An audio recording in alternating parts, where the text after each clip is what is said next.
मेरा लाला मुझसे इतना दूर चला जाएगा। नंद बाबा दूर खड़े होकर के लाला की ओर देख रहे, लाला को हमारी तरफ देख तो सही। लाला तू जहां से मैया बार बार कह रहा है, देवकी से मैया कह रहा हो, मैया कह रहा हो, यशोदा की तो याद कर ले। पाने तो कोई एक दिन के लिए भेजो, केवल मेला देखने के लिए। जब मैं जाऊंगा लाला, जब मैं वृंदावन जाऊंगा, जब मैं यशोदा के सामने जाऊंगा, जब यशोदा मुझसे पूछेगी बाबा मेरो कृष्ण कहाँ है, मेरो कन्हुआ कहाँ है, मेरो बलुआ कहाँ है, मेरो कन्हैया कहाँ है, मैं लाला कहा तो हुआ से अपने असली माँ बाप मिल गए।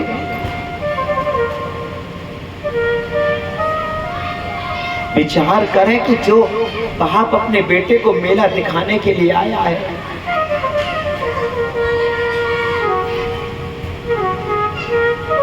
उस बाप के सामने ही उसका बेटा उससे दूर जा रहा है। नंद बाबा कुछ बोल नहीं पा रहे, क्यों? क्योंकि बड़े लोग हैं भाई, राजा लोग हैं। नंद बाबा गांव के सीधे साधे ग्वाले हैं, अहीर हैं। इनके सामने मैं कैसे बोलूं? सब ग्वाल वाल कहने लगे। मनसुखा कहने लगा, बाबा कि हमारो कन्हैया हमारे साथ वापस न जावे को। बाबा यदि जी हमारे संग में जावे को, तुम कौन के संग खेलेंगे? हमारी मैया ने हमसे कही कि लाला को ध्यान रखियो, कन्हैया को ध्यान रखियो। बाबा हमारे संग गैया कौन चरावे जावे गो? बाबा कभी हमारे ब्रज पे भारी संकट आयो तो हमें कौन बचावे गो? हमारे संग में माखन कौन चुरावे जावे? और हम तो जा लाला को कान पकड़ के कहते, कन्हैया तू हार गयो, चल घोड़ा बन। बाबा हमारे लिए घोड़ा कौन बनेगो? दूर खड़े श्याम ने जब देखा ग्वाल वालों को, नंद बाबा को, कन्हैया दौड़ पड़े और कन्हैया ने आकर के अपने बाबा के सीने से लग गए। ग्वाल वालों ने कह दिया, कन्हैया मथुरा बालन के चक्कर में मत पड़ियो। जितो जो अच्छो बालक दिखाई देवे ना भैया, अपनो बालक समझे। तू तो दुनिया को पता, तू तो जसोदा को लाला है, तू तो जब बूढ़े नंद को लाला है। कन्हैया कहने लगे, बाबा मैं तुम्हारे बिना रह नहीं पाऊंगा, मैं मैया यशोदा के बिना भी नहीं रह पाऊंगा, लेकिन मेरे सामने ऐसी स्थिति आ चुकी है बाबा कि मैं कुछ नहीं कर सकता।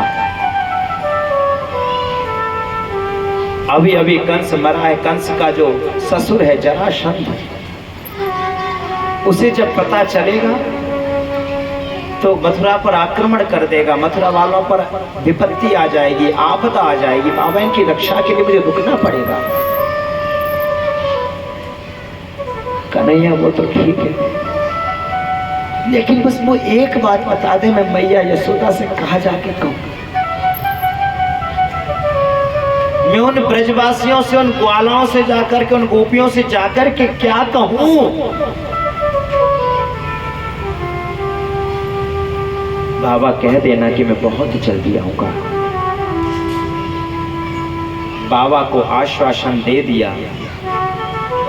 नंद बाबा पहुंचे वृंदावन, कन्हैया को भेजा पढ़ने के लिए उज्जैन, शांतिपनी ऋषि के आश्रम में। आज कन्हैया 6 महीने बाद वापस लौट रहे हैं। मैया देवकी ने कहा, मेरा लाला आज आ रहे हैं, आज अपने लाला के लिए बढ़िया सुंदर सुंदर भोजन बनाऊंगी जो लाला को पसंद। लेकिन मुझे तो ये पता ही नहीं कि लाला को पसंद क्या है। अरे मैं कुछ भी नहीं छोड़ूंगी, सब बना दूंगी, जो पसंद होगा लाला को वही खाएगा। क्योंकि ये मैया लाला को क्या पसंद है क्या पसंद नहीं है ये तो यशोदा मैया जानती है। देवकी मैया को क्या पता, क्योंकि बचपन में लाला छोड़कर चला गया। मैया देवकी ने बहुत सुंदर भोजन बनाया, बहुत सुंदर।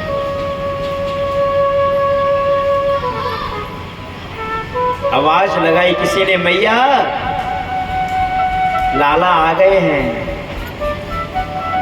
दौड़ पड़ी मैया अपने लाला से मिलने के लिए, छाती से लगा ले, लाला तू जल्दी से स्नान कर ले, तेरे गरम गरम भोजन बना रही हूँ, बढ़िया सुंदर भोजन लगा के अभी आऊं तेरे कमरा में, अपने कक्ष में स्नान कर लियो, ठंडा ठंडा पानी रखा मैंने। कन्हैया आज अपने जब कक्ष में प्रवेश किया, कन्हैया ने स्नान किया। स्नान करने के बाद में जब कन्हैया ने खिड़की को खोला, जब खिड़की को खोला तो दिखाई दे गया दूर वृंदावन।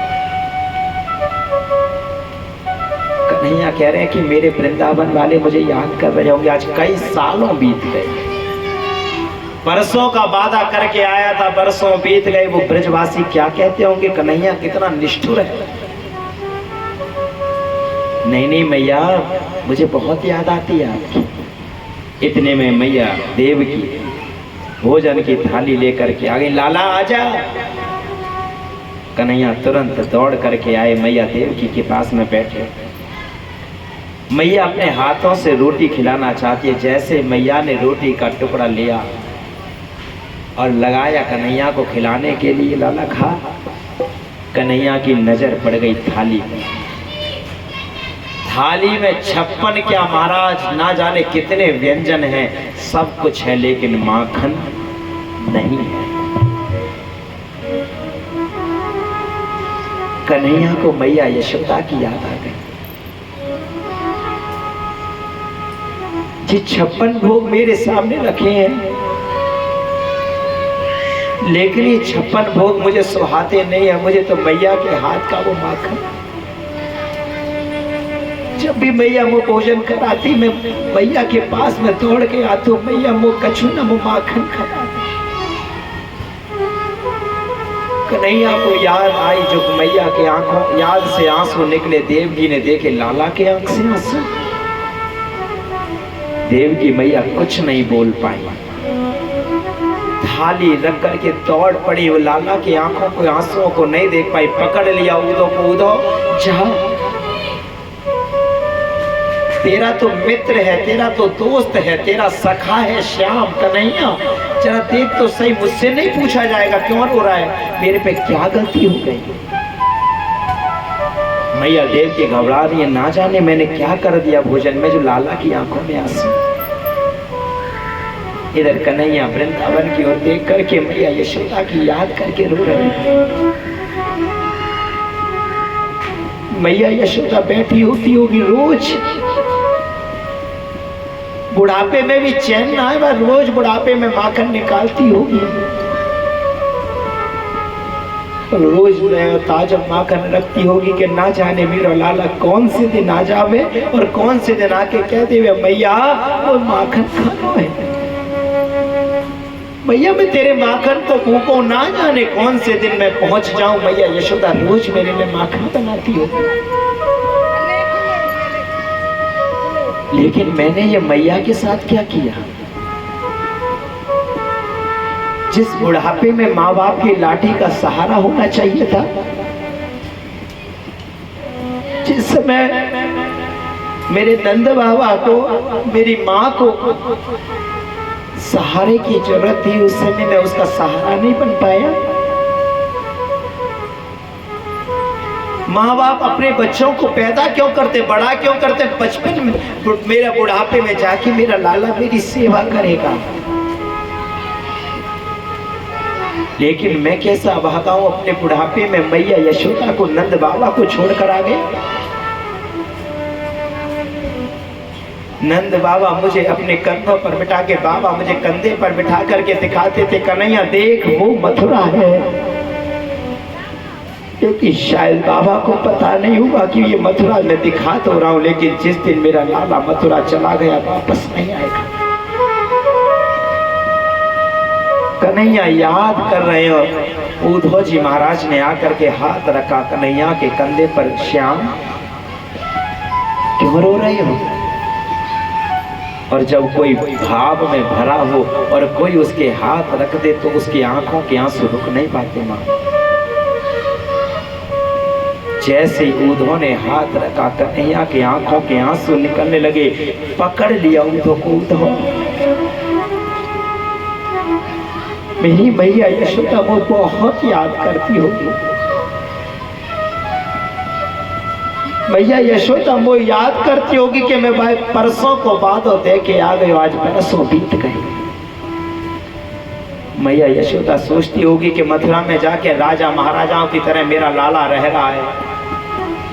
मैया सोचती होगी कि बाहर रह रहा है मेरा लाला, बाहर रह करके बड़ी मौज होगी। ना मैया ना, जो तेरी गोदी का सुख है,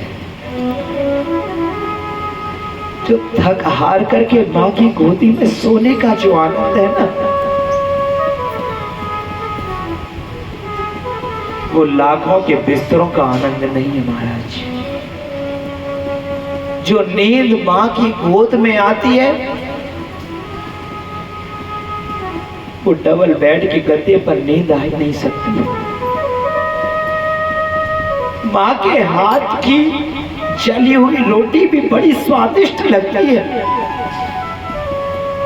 एक माँ होती है जो ना बेटा एक काय को दो ले,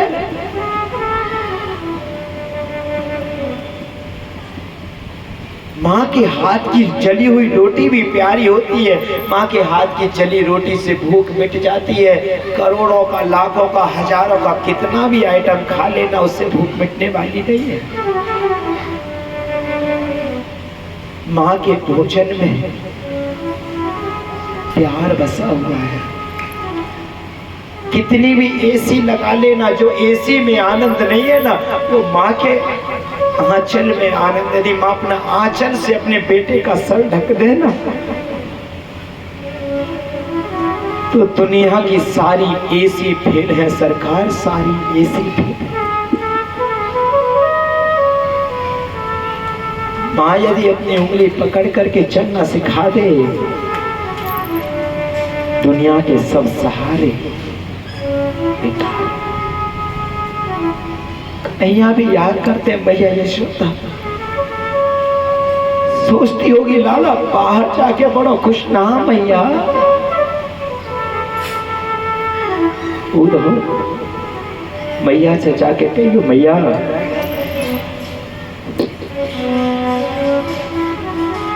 तेरा लाला बिल्कुल भी सुखी ना है।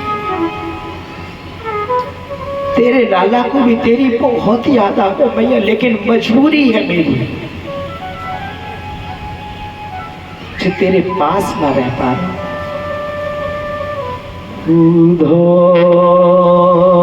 मैया को सुनैयो तेरो लाला दुख पावे, उधो बाबा को सुनैयो तेरो लाला दुख पावे, मैया से जगैयो उधो मैया से जगैयो, तेरो लाला दुख पावे, मैया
सुंदर सुंदर भोजन मुझे रुचिकर नहीं है। तेरे हाथ की रूखी रोटी और तेरे हाथ का थोड़ा सा माखन जो मुझे प्यारा है ना माँ, 56 भोग उसके सामने फेल है। कह देना मैया से जाकर माँ, यहाँ सब राजा राजा बोलते हैं, साहब साहब बोलते हैं, महाराज महाराज बोलते हैं, लेकिन माँ जो तू कनुआ कहकर बुलाती है ना, जो मेरे कान कनुआ सुनकर के प्रसन्न हो जाते हैं, वो ये राजा सुनकर के महाराजा सुनकर के प्रसन्न नहीं होते। लेकिन क्या करे माँ, मजबूरी है। बाबा नंद अंगुरिया गए पायल चलव सिखायो, बाबा नंद अंगुरिया गए पावन चलव सिखायो, बाबा नंद अंगुरिया गए पावन चलव सिखायो, बाबा अंगुरिया गए पावन चलव सिखायो। थको जान कनिया मेरा, थको जान कनिया मेरा, गोद उठाया और हृदय से लगाए, मैया से जगैया लाला, मैया से जगैया तेरो लाला दुख पावे, मैया से जगैया रे मैया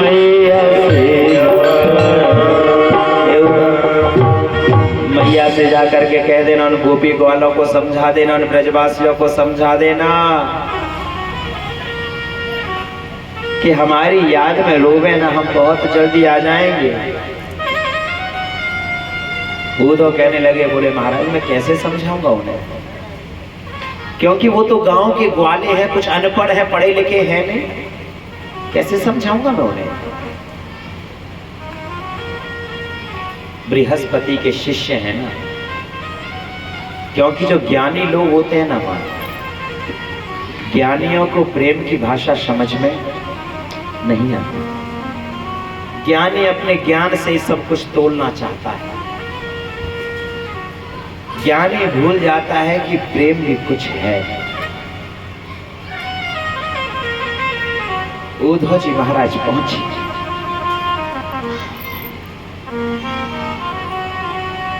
कन्हैया कहने लगे, उद्धव जा तो रहा है लेकिन मेरा ये पीला पीतांबर ओढ़ लेना, मोर पंख लगा लेना। क्यों? अरे उद्धव जब से हम मथुरा आए हैं, ब्रजवासी मथुरा में अपने वृंदावन में मथुरा वाले को घुसने नहीं देते। पता नहीं ना जाने कौन से दिन वो सोचते होंगे कि ना जाने कौन से दिन कन्हैया रथ लेकर के भेज दे, खुद तो चला गया, कहीं नंद बाबा और यशोदा को अपने पास ना बुला ले गए। डरते हैं मथुरा वालों से, डरते हैं, क्योंकि शहरों के लोगों की आदत कुछ और होती है और गांव के लोगों की बात कुछ और है। शहर में आपको आधुनिकता बहुत मिल जाएगी, शहर में आपको चटक मटक बहुत मिल जाएगी, लेकिन शहर में आपको गांव जैसी हवा, गांव जैसा प्रेम नहीं मिलेगा। गांव की बात अलग है, निराली है, गांव में प्रेम है। तो शहर के लोग हैं क्या जाने। कन्हैया कहने लगे, उधर एक बार जाकर के कहना तो सही, समझा देना,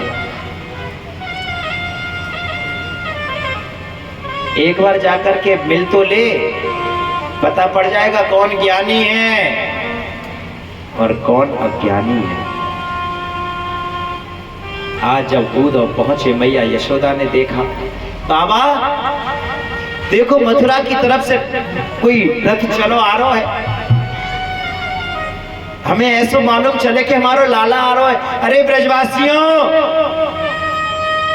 मेरा कनुआ, मैं कह रही ना, हमारा कनुआ ना रह पावे वो हमारे बिना। देख आज हमारा कनुआ आ रहा, दौड़ पड़े ब्रजवासी, दौड़ श्याम से मिलने के लिए। पास में पहुंचे, मैया यशोदा ने ये नहीं देखा ये कौन है रथ में बैठा हुआ, नहीं, मेरा लाला है। मैया ने छाती से लगा लिया उद्धव जी महाराज को, पुचकारने लगी, चौरेश कन्हैया तो मेरी याद ना आई। बड़ो है वो, शहर जाके भूल को भूल, शहर जाके तो याद ना आई मैया की। माँ मैं तेरा लाला नहीं हूं, मैं तेरे लाला का मित्र उद्धव, जो मैया ने सुना पछाड़ खा के आंखों से रोने लगी मैया। यशोदा बाबा ने समझाया, यशोदा रो मत। ना बाबा ना, आप तो मुझसे बात ही मत करो, मेरे लाला को आप ही लेके गए थे ना मथुरा, मेरे लाला को मथुरा छोड़कर चले आए। अरे तुम क्या जानो एक माँ के प्रेम को। माँ तू जिसे अपना बेटा समझ रही है ना, उद्धव जी समझा रहे हैं, माँ तू जिसे बेटा समझ रही है ना वो तेरा बेटा नहीं है। बिनु पग चला ही सुना ही बिनु काना, माँ वो बिना पैरों के चलने वाला, बिना हाथों के कार्य करने वाला है। बिनु पग चला ही सुना ही बिनु का, बिनु कर ही कलप करना। माँ बिना हाथों के वो अनेकानेक कर्म करने वाला है, वो तेरा लाला नहीं है, वो तो भगवान है। मैया देव की और नंद बाबा कहने लगे, चौरे उद्धव हमने तुझे थोड़ा सम्मान क्या दे दिया, तू तो ज्यादा ही अपने आप को कुछ और समझने लगा है। क्यों बाबा, मैंने तो सत्यता बताई। मैया यशोदा कहती है, क्यों रे उद्धव, तू कह रहा बिनु पग चला ही, बिना पैरों के चलता है तेरा भगवान। अरे इस बूढ़ी यशोदा से पूछ,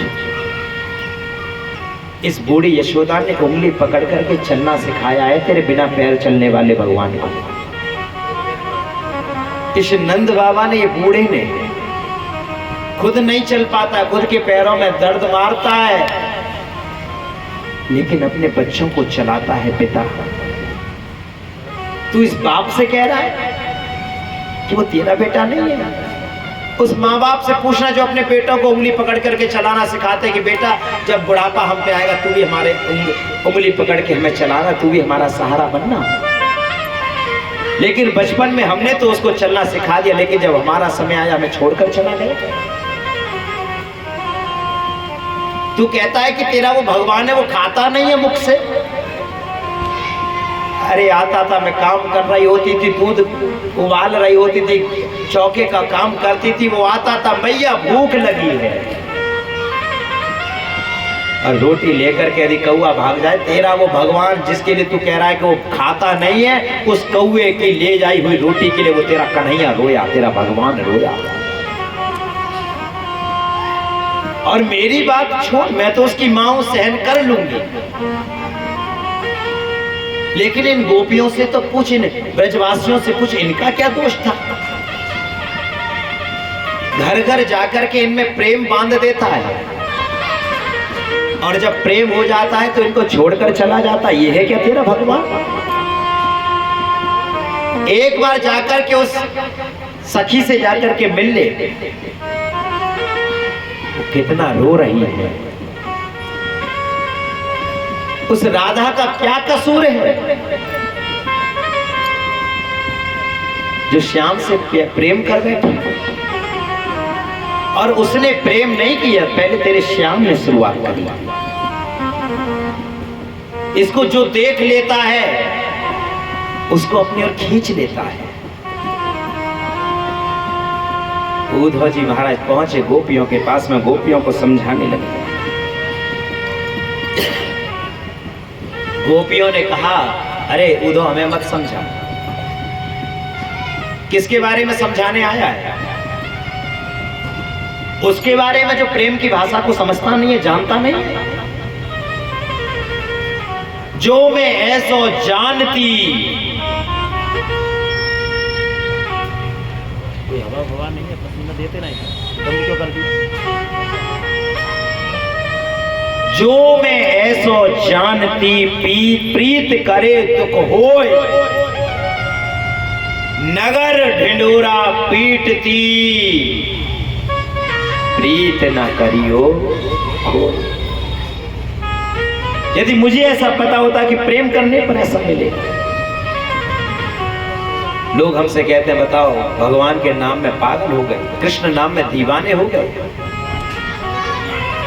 अरे कोई हमें दीवाना कहता, कोई हमें पागल समझता, समझने दो।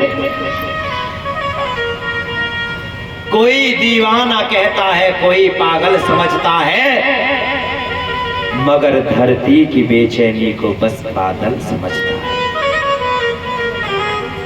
और तुम कह रहे हो दूर है वो हमसे। अरे हमारे हम जो दूर हो गए हैं, ये वो क्या जाने और तू क्या जाने।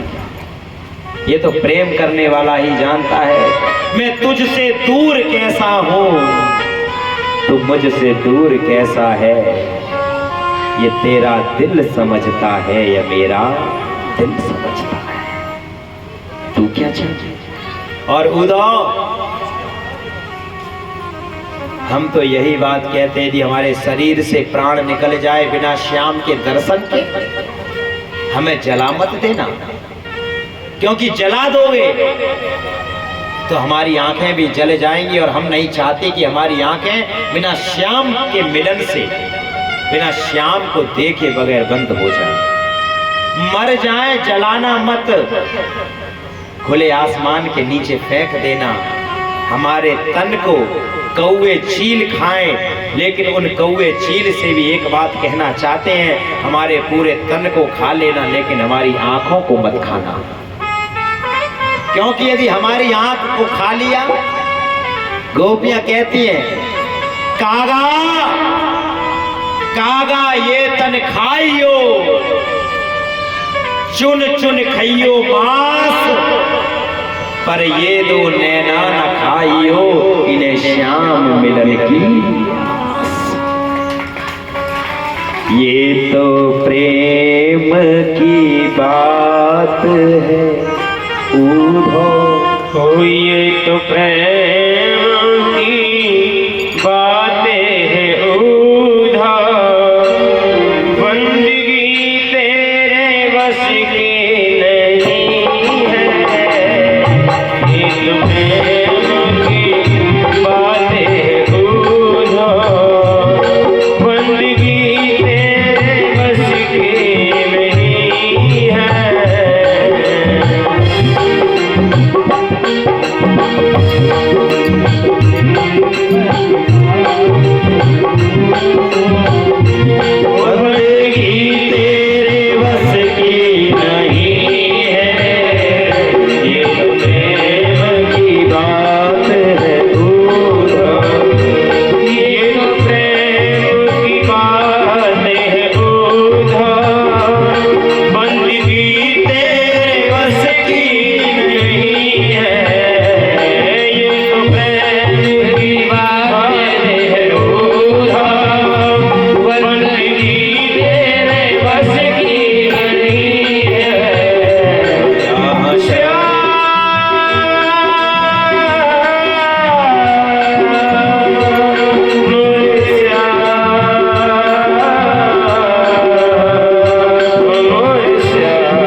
मत समझ लेना कि ये किशोरी जी अलग है और हमारा वो श्याम अलग है। तो ये तो प्रेम की मस्ती है, इसलिए अलग अलग दिखाई देते हैं। बाकी ना श्याम कभी राधा से अलग हुआ और ना राधा कभी श्याम से अलग हुआ। बरसाने की राधिका, बरसाने की राधिका, नंद गाम नंदलाल, दो देह एक प्राण है, श्री राधा वल्लभ लाल। जिनकी नजरों में है श्याम प्यारे, वो तो रहते हैं जग से ही न्यारे। जिनकी नजरों में है श्याम प्यारे, वो तो रहते हैं जग से भी न्यारे। जिनकी नजरों में है श्याम प्यारे, वो तो रहते हैं जग से भी न्यारे। जिनकी नजरों में है श्याम प्यारे, वो तो रहते हैं जग से भी न्यारे। जिनकी नजरों में मोहन समाए, जिनकी नजरों में मोहन समाए, वो नजर भी तरसती नहीं है। प्रेम की बात है वो जिंदगी तेरे बस की नहीं है। यहाँ दर्द के होते हैं सौदे, यहाँ शर्त के होते हैं सौदे। आशिकी इतनी सस्ती नहीं है, ये तो प्रेम की बात है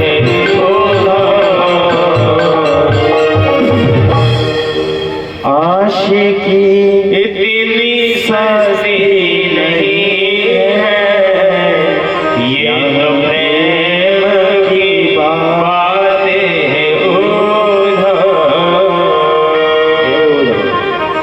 ऐसा ऊधो को ज्ञान दिया महाराज। ऊधो ऊधो सूधो है गयो, ज्ञानी बन करके आया था ज्ञानी। अरे हम कैसे ब्रजवासियों को समझाएंगे, हम उन अनपढ़ ग्वालिन को कैसे समझाएंगे। उस ऊधो को भी सीधा कर दिया महाराज। ऊधो सूधो है गयो, सुन गोपिन के बोल, और ज्ञान बजाई डुब डुबी, और प्रेम बजायो ढोल। प्रेम का ढोल बज गया महाराज। और प्यारे, राधे और श्याम कभी अलग है ही नहीं। हमारे किशोरी जी कौन है आपको पता है? एक संक्षेप रूप में बता दें, फिर कभी समय मिला ना तो कभी समय मिला तो बताएंगे। हमारी किशोरी जी कौन है? कई लोग कहते हैं बोले राधा और श्याम एक है। ठीक है, राधे श्याम एक है, लेकिन कौन है कौन ये राधा है कौन? ये कथा जल्दी से सुनने को नहीं मिलेगी माँ। हाँ, राधा रानी का ये चरित्र है, ये वो तिजोरी है, वो धन है जिसको बहुत छुपा के रखा जाता है। आज बता देते हैं आपको हमारी किशोरी जी कौन है। ये लीला प्रारंभ होती है भगवान की मोहिनी लीला से। संक्षेप में, बहुत विस्तार में नहीं बताएंगे, संक्षेप में बता देते हैं। जब भगवान ने मोहिनी रूप धारण किया तो उस मोहिनी रूप को देख करके सब देवता मोहित हो गए। ब्रह्मा जी भी मोहित, महादेव भी मोहित, सब देवता मोहित हो गए। बोले बड़ी सुंदरी है, और जबकि सबको पता है कि कौन है, नारायण है। सबको पता था भगवान नारायण ही मोहिनी रूप बनकर आए, लेकिन उनके रूप को देखकर सब देवता मुक्त हो गए। लेकिन उनके रूप को देख करके यदि कोई मोहित नहीं हुआ तो वो थे हमारे श्री सूर्य नारायण भगवान। सूर्य नारायण भगवान के मन में आया कि ये इतना सुंदर रूप, मैं चाहता हूं कि ये मेरी बेटी बनकर के आवे, ये मेरी बेटी बन जाए। भगवान ने सूर्य नारायण ने सामने रखी, प्रस्ताव रखा, बोले महाराज आप हमारी बेटी बन जाओ। भगवान बड़े प्रसन्न हुए। सब तो हमको अलग रूप में देख रहे, केवल तुम ही हो जिन्होंने बेटी के रूप में देखा। चलो कोई बात नहीं, आप तपस्या करो, और जब तपस्या कर लोगे तब हम तुम्हारे यहाँ बेटी बनकर आएंगे। तपस्या करो, भजन करो। श्री सूर्य नारायण भगवान ने तपस्या की, और यही सूर्य नारायण भगवान वृषभानु बनकर बरसाने में प्रकट हुए। वृषभानु बनकर के भी इन्होंने खूब तपस्या करी, खूब तपस्या कर रहे हैं भगवान को पुत्री रूप में प्राप्त करने के लिए। जब तपस्या करते करते बहुत समय हो गया, अब सोचने लगे, भूल गए थी कि भगवान वरदान दे के कि बेटी बन के आएंगे। ब्रह्मा जी से प्रार्थना करी वृषभानु ने, महाराज जरा कहना जाकर के बेटी बनने का वादा कर गए, भूल गए क्या? ब्रह्मा जी ने जाकर के नारायण से कहा, बोले महाराज आप बेटी बनने का वचन दे चुके हैं, आप बेटी बनने का वचन दे चुके हैं सूर्य नारायण को। अब वो वृषभानु बन करके प्रकट हो गए और तपस्या करें, बेटी कब बनोगे? भगवान कहने सोचने लगे, बोले ठीक है, ब्रह्मा जी से तो कह दिया कि ठीक है हम बनेंगे, आप चलिए हम आते हैं, समय थोड़ा सा रह गया है, भजन करने दो।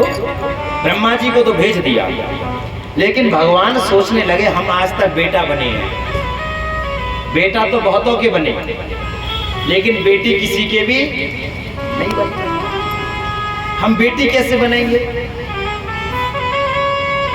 भगवान सोचने लगे हम इतने सुंदर दिखाई देते हैं क्या कि हमको बेटी बनाना चाहते हैं वृषभानु?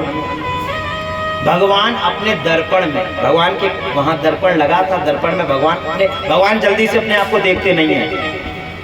भगवान दर्पण में अपने आप को जल्दी से देखते नहीं है, और हम दर्पण में,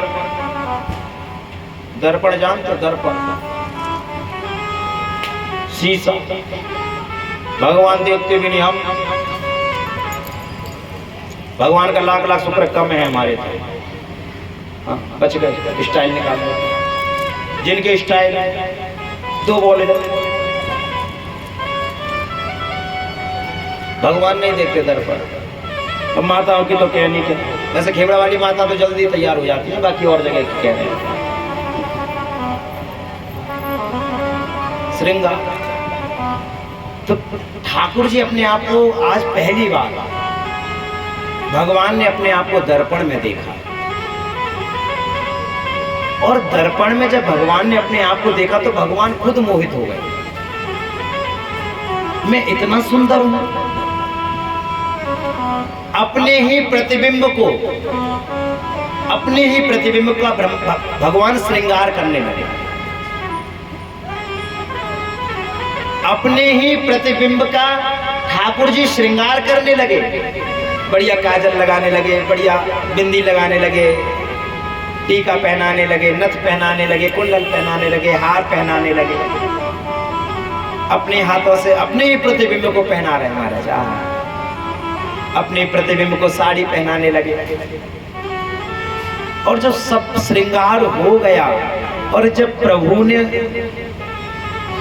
उस अपने प्रतिबिंब का घूंघट उठा करके देखा तो अपने आप को देख करके भगवान की आंखें बंद हो गई। जो उस प्रतिबिंब में से तेज निकला, उस प्रतिबिंब को देख करके भगवान इतने मोहित हो गए कि मैं इतना सुंदर हूं। और भगवान ने उसी दर्पण के प्रतिबिंब को स्तंभित कर दिया, रोक दिया,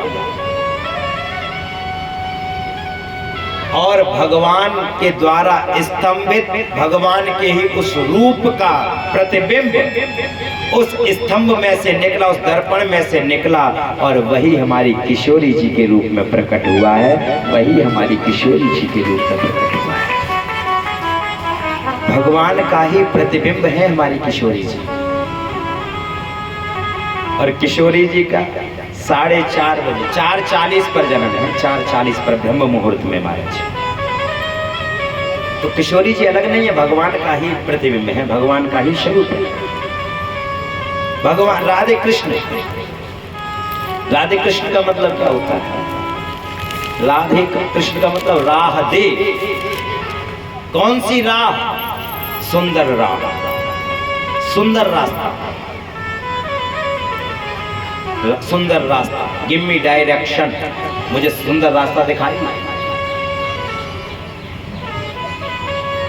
जो कृष्ण है ना, कृष्ण कृष्ण कृष्ण शब्द का जब विच्छेद करते हैं इंग्लिश में, तो इंग्लिश में करा तो KRUSHAN, क्रू और कृष्ण दो शब्दों से मिलकर कृष्ण बना। जो क्रू है KRU, क्रू का मतलब होता है अनलिमिटेड, जिसकी कोई भी सीमा ना हो, अनलिमिटेड, असीम, परम। और कृष्ण, कृष्ण का मतलब SHAN, कृष्ण का मतलब होता है हैप्पीनेस। हैप्पीनेस कहते हैं परम सुख।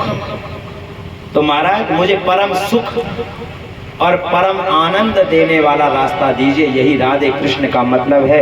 Give me direction for unlimited happiness. Radhe Krishna, मुझे वो रास्ता दीजिए परम आनंद, परम सुख देने वाला हो। भगवान ने उद्धव के अंदर प्रेम का प्याला भर दिया, कुब्जा के घर में जाकर के कुब्जा का भी उद्धार किया, अक्रूर जी महाराज से जाकर के भी मिले, उद्धव जी से भी जाकर मिले। और अब भगवान मथुरा में निवास कर रहे हैं। लेकिन जो कंस का ससुर है जरासंध, कंस की पत्नियां गई अस्ति और प्राप्ति जरासंध के पास, बोले पिताजी कंस कन्हैया के चक्कर में हमको विधवा होना पड़ा। जरासंध ने 17 बार आक्रमण किया मथुरा पर, लेकिन हर बार परास्त होकर वापस गया।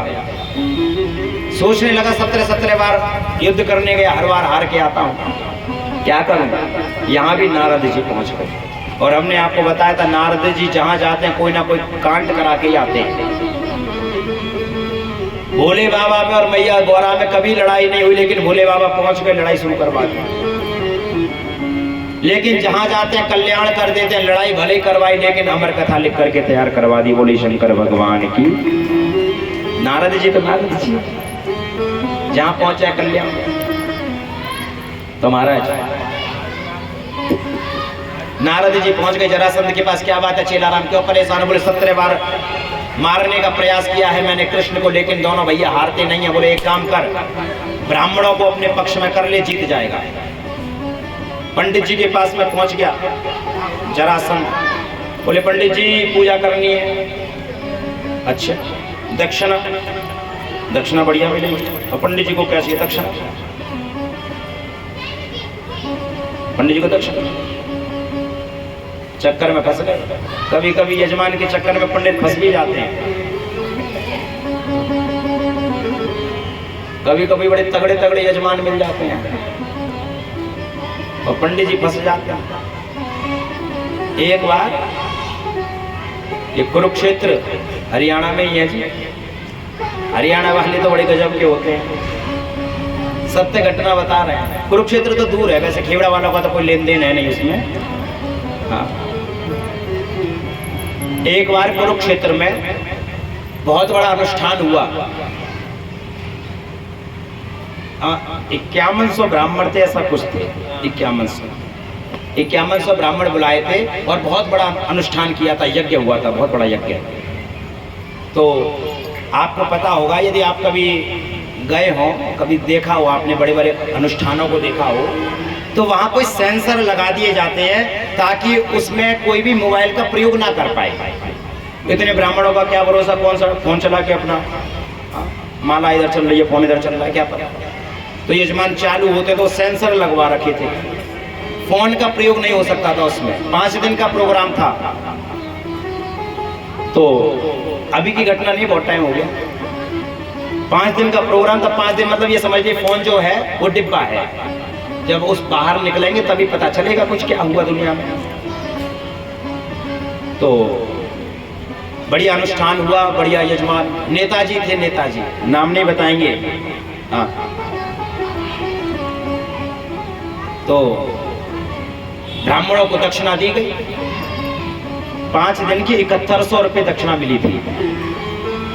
7100 रुपये दक्षिणा थी हर ब्राह्मण की। 5100 ब्राह्मण था। अब दक्षिणा लेकर के आनंद बाबू दक्षिणा लेकर के जब बाहर निकले,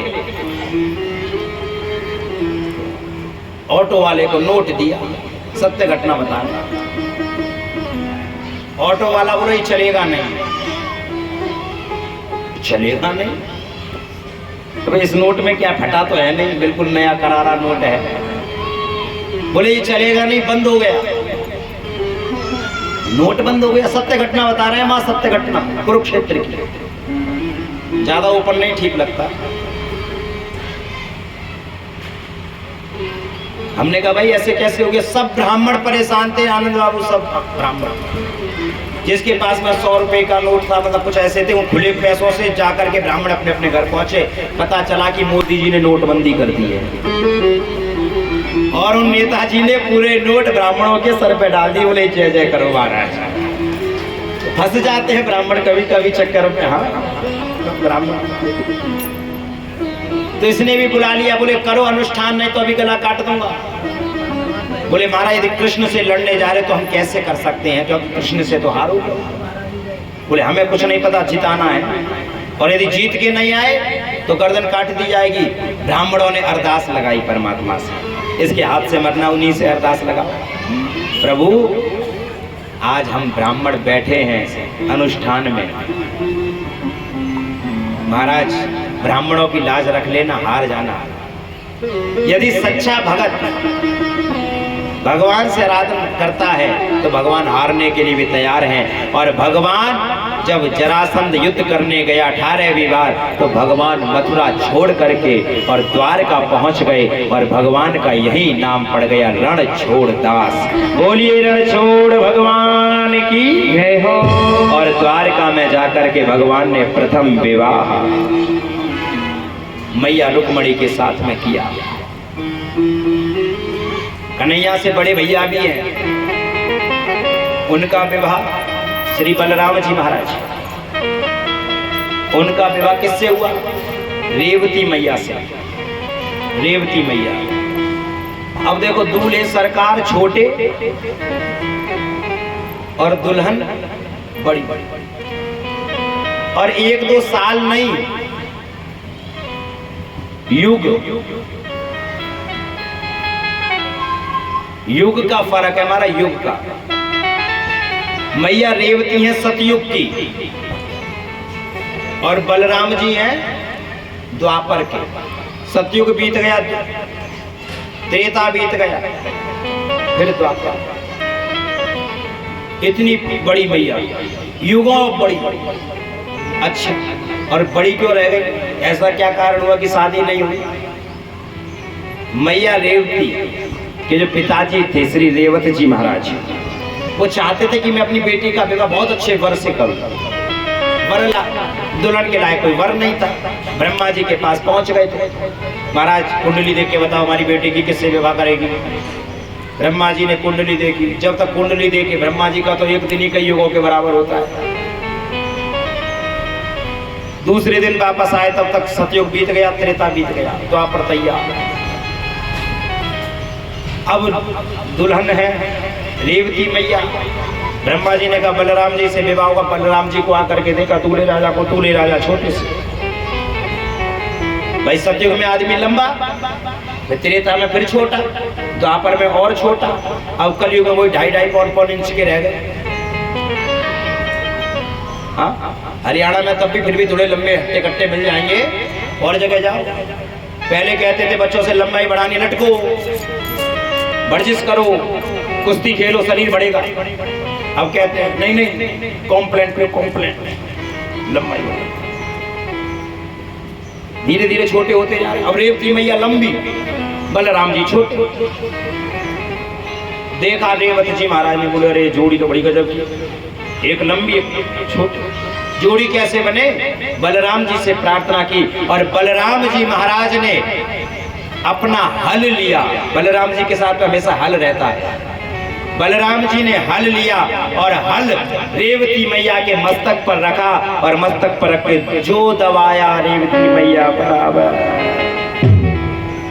बोलिए श्री बलराम जी महाराज की जय, श्री रेवती मैया की। अब जिनके भैया इतने गजब के, तो उनके छोटे भैया कितने गजब के होंगे। भैया ने तो छोटी कर ये विदर्भ देश जाकर के, दूसरे देश जाके मंदिर में से चलो देवी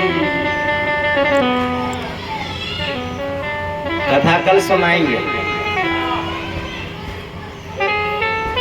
विदर्भ देश के राजा भीष्मक की पुत्री माता रुक्मणी को लेकर के भगवान